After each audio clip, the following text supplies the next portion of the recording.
This essential oil creates a calm atmosphere during stressful circumstances. Has cleansing properties, provides a soothing sensation which may contribute to feelings of open airways.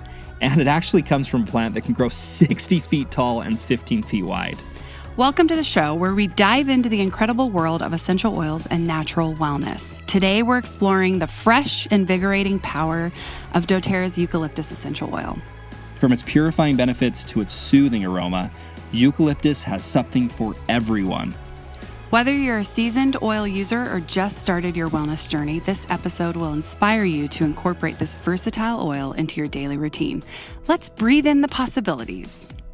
We're talking eucalyptus today. Yes, we are. Are you excited? I'm very excited. I'm so excited to go learn from our experts and have some conversations and maybe figure out new ways to use eucalyptus. I don't know. What about you? I know, who better to share the information than our science experts, our sourcing experts. We have so much wealth of knowledge here. Yeah, who are you going to interview? So I'm going to go interview Dr. Riggs, Dr. Brannick Riggs, who's the expert in this. We're going to learn about his position. Yeah. And I'm going to go interview Taylor MacKay. I'm super excited. He's our sourcing expert, and so we will see you there. See ya. We are here with Taylor MacKay. I'm so excited for you guys to meet Taylor MacKay. Even though I bet everyone already knows him, I just met him. So I'm super excited to meet you and talk with you. And thanks for being here. Yeah, so I'm Taylor, and I'm our Vice President of Global Strategic Sourcing. Okay. I've been with doTERRA for about 12 years in different roles, different capacities. Most recently, I've been living and working in Kenya in East Africa, managing our sub-Saharan African sourcing portfolio, and then just relocated back to the U.S. Today we're discussing eucalyptus oil, and I'm so excited to pick your brain and hear just like the deep dive of sourcing. And I just feel like you have all sorts of information that we are not privy to. So first tell us your thoughts on eucalyptus. Oh, great question. Yeah, super cool product. It's been in the aromatherapy world for a long time. I think a lot of people are familiar with the scent, right? Like that's kind of just unique eucalyptus smell. Our eucalyptus blend is quite unique. We've got 5 different species and varieties of eucalyptus that make up the single that are grown in multiple parts of the world, in South Africa, in Eswatini, in Rwanda, and Australia. Wow. Yeah. I want to hear about the 5. What do we need to know those names, or is it just 5 different species that all come together? And it's 5 different species. Yep. Radiata, globulus. You know them all? This is impressive. Kochii. I don't know them all. Polybactea. Okay. And one is Lox lis. Okay. I've never heard that word. That's fantastic. It's a shortened word for. And we've put together like a good recipe of all 5 of those? Or? That's right. Yeah. So we've combined each of these for their chemical constituents and to have a very unique product offering that kind of maximizes the benefit. And what does eucalyptus look like? If we have some like new users, I feel like we all can kind of fill in maybe what we think the plant looks like this little fake box right here. Yeah, it looks a little plastic. When we sat down, he said, that's not exactly how it looks. So I'd love for you to tell us, do all 5 of these species look different? They do. Oh, yeah. okay. Yeah. So there's actually over 700 different species and types of eucalyptus in the world. They all have, kind of unique look to them, but there's also kind of a holistic eucalyptus kind of vibe. But they're all trees. They grow 100 or so feet tall. Different leaf structures. Some have kind of a wider leaf, a longer leaf. Some of the coloration is different. It's kind of a bluish color or green. So there's kind of different varieties, right, and different looks, but all trees. As you're saying that, I'm realizing I've seen like long, skinny eucalyptus leaves, and then just the really round, like coin-like leaf. Yeah, I'm realizing those are all similar plants, and I'm not sure I've connected that. So tell us about sourcing. Give us kind of like if you'll share with us, have you ever visited? Do we visit these sites, these farms? I'm just really curious about the sourcing, especially since we're spread out to 5 different locations. Mm-hmm. Yeah. So we often say, as much as we source essential oils, we're also in the business of sourcing people. I love that, by the way. And finding the right partners and the right supply chains that really share our values and our vision. And eucalyptus is one of those. where we have some really phenomenal partners who each in their own sphere in different parts of the world are thinking really intentionally about the impact that they have on their communities, trying to solve challenging problems that they're facing locally, and are just really wonderful people to work with. That's so great. Do you know any of these people personally, or? Yeah. I was actually at the South Africa convention. I was wondering if there was a connection there. Last year, yep. And one of our producers there from South Africa, producing Radiata, was able to come and speak and kind of tell his story. Stuart Bateman is his name. And just a wonderful gentleman who is trying to grapple with creating economic empowerment and opportunities through eucalyptus and other value chains and essential oils, and wrestling with, challenging histories in South Africa and building bridges and trying to do community development work and shared prosperity. So he's a really inspiring person. That's fantastic. Every time I get to speak to anyone on your team, I'm so inspired that, first of all, you guys get to go on these trips. It's phenomenal. And meet and see the behind the scenes. And then also that we are seeking out humans that are passionate about this, just like we are here. And I love talking to Ben and Krista, and I just love hearing what you guys see on the ground. It's so exciting. And I kind of wish I could go with you guys. I feel like I say that in every episode. But just hearing about these people that have put their whole life into this plant, and that I get to open a bottle anytime I want and put it on my hands and share it with my kids. And it's just really cool. What's your favorite way to use eucalyptus, or how are you using it? Yeah, so it's part of the Breathe blend. Great to diffuse or put on the chest.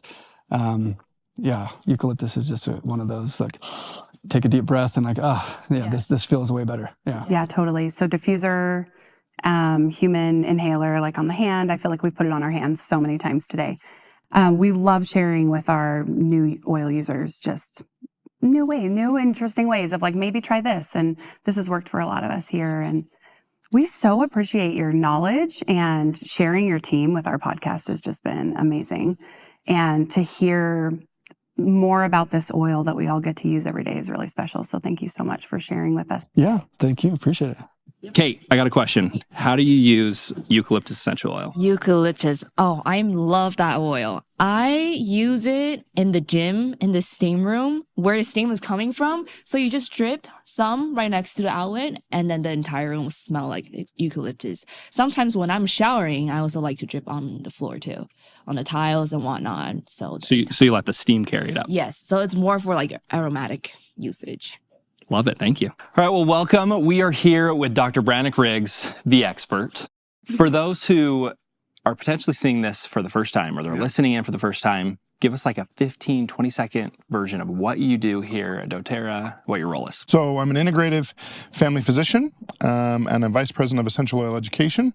So my role is to go out and educate the world, university systems, hospital systems, physicians, and our wellness advocates on the benefits of essential oils. Love it. And you do a great job at it. Oh, thank you. We're always so grateful for your wealth of knowledge and your expertise here. And today we're talking about eucalyptus. Yeah, it's one of my favorites. Is it? Yeah, give us kind of just your overall thoughts about it first. Just would love to hear, just what you think. Yeah, eucalyptus chemistry is amazing and super powerful. I love the 1/8 cineole in eucalyptus. And as I get to know an oil, I like to build out the chemistry. This is 1/8 cineole. That's it. So it's pretty fascinating to look at what it looks like. What I like about this for me is these molecules, as I build them out, kind of help me make sense of some of the chaos, because there's order to chemistry. It's the same every time. And so as I build a molecule out, I go, okay, I'm familiar with this now. I understand the way it looks, the shape of it, and then I can better understand its application in the human body. Because my next question is to kind of talk about those chemical constituents and dive a little bit deeper.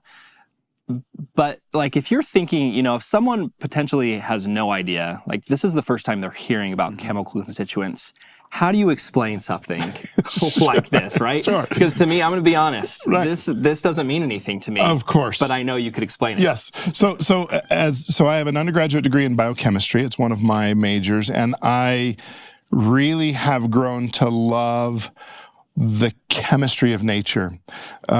We talk about chemistry, often when we use that term, we're talking about synthetic chemistry, but everything is made up of chemistry. You're made up of chemistry. The plants are made up of chemistry. The air that we breathe is made up of chemistry. So it's not a bad thing. It's the thing that all life is based upon. And so there's natural chemistry, which is what we get in our essential oils. And then there's synthetic chemistry. The beauty of essential oils is that they are made up of a myriad of chemical compounds, not just one chemical compound. And so as you begin to study an oil and the intricacies of what the one does, and then how the one is affected by the myriad of other chemicals within it, it's pretty amazing to see that and begin to understand how all of this orchestrates together in the human body to be helpful for us. Wow.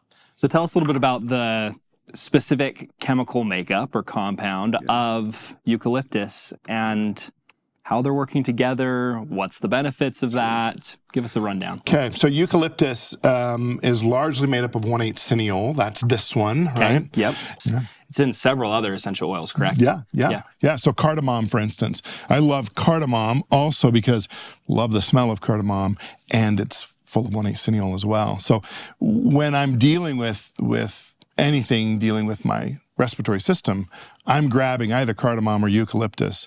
And then, of course, we also have Breathe, right, which has eucalyptus in it, has some cardamom in it, right? So we've harnessed that within that blend. But sometimes even with my Breathe, I'll add a little bit more eucalyptus or cardamom as well because I understand the chemistry and want extra power in there. Interesting. So, and I'm curious about that. When you're mixing and you're adding, I mean, what's the specifics of those? Because there's going to be people who are like, I don't know what to do. Like, do I add 1 drop, 2 drops? Like, give us kind of usage of that scenario. The nice thing is for the most part, doTERRA has taken out the guesswork. As a beginning user, right? In my home, we just use Breathe. We diffused it. We applied it topically. We just use Breathe. As I began to understand the chemistry more, understand how to harness the use of that chemistry, then I began grabbing other things to mix to some of the blends that we already have. But for a beginning user, just grab your Breathe. It's fantastic. And it has the eucalyptus, peppermint, cardamom, other things in it that is so helpful for us. So when I'm using Breathe and we're diffusing it, particularly around times of seasonal threats, that's this time of year, going to the next 3-4 months, then we'll do about 3 drops of Breathe in the diffuser, 3 or 4, and then we'll grab, again, either eucalyptus or cardamom and put 2 extra drops of those in there to just add that extra kick of the 1,8 cineol to help us as we deal with some of those challenges. Gosh, that's so interesting. Well, and I know we actually went around and talked to a few people how they use, this specific oil. In the shower was one to kind of get those open airways. And so I'm curious, how else do you use eucalyptus, again, for someone who maybe has used it one way or doesn't know how to use it? What are some different ways to use it? Unfortunately, in Utah, we sometimes get some bad air that can irritate the mucosal membranes. Again, inversion, other things that may cause some mucosal irritation. You can grab your eucalyptus for that one. Jeez, that's amazing. Well, Dr. Riggs, I could honestly talk to you all day. Thank you. I feel like I always learn so much. Always so good to know what's in the oil, right? What makes it so powerful and how to use it. So we appreciate your time and your knowledge. Absolutely. Thank you, Jake. Appreciate it. We're back. What'd you learn? Oh my gosh, I learned so much, but mostly I wish you guys could smell us because we smell like we're so like eucalyptus like nobody's business, right? Yeah. My hands are like really intense. Yeah, it's amazing. Anyway, we were able to learn so much today talking to our experts, which I hope you were able to learn something as well. Yeah, honestly. And if you did learn something, whether it's your first time or you're an expert user of eucalyptus, make sure that you comment below. We want to hear your thoughts. And it also helps other people who are trying to kind of get used to using these oils. And if you haven't, make sure to subscribe to the podcast, YouTube, wherever you're listening or watching this. And thanks for joining. We really appreciate you, and we will talk to you next time. See ya.